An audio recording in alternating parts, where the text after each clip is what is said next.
अंजली प्रकाश आंबेडकर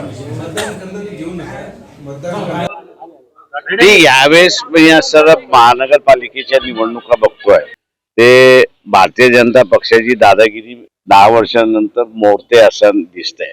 वेगवेगळ्या ठिकाणी लोकांना आता साधा वन पार्टी रूल बीजेपी जे करायला मागते त्याच्या विरोधात मला सर्व दिसतंय आणि लोकांना मल्टी पार्टी सिस्टम पाहिजे हे एकंदरीत व्यक्त होतंय आणि कुठल्याही पॉलिटिकल पार्टीला एक महानगरपालिका एक हाती मिळेल असं होणार नाही.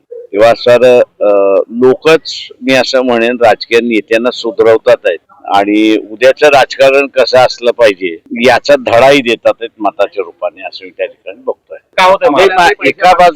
एका बाजूला असताना पैसा वाटप केला जातो हेही बरोबर आहे आणि दुसऱ्या बाजूला लोकच पैसे वाटप करणाऱ्या उमेदवाराला जे वाटप करतायत त्यांना हाकलतात आहेत असंही चित्र आहे. तेव्हा मी असं ही एक पॉझिटिव्ह साईन म्हणतो की अगोदर जे आहे ते ठीक आहे, काही एरियांमध्ये काही ठिकाणी वाटले जातो. आता जे सरसकट करण्याचा प्रयत्न जो चाललेला आहे त्याच्या विरोधामध्ये लोक आहेत असं एकंदरीत मला दिसतंय.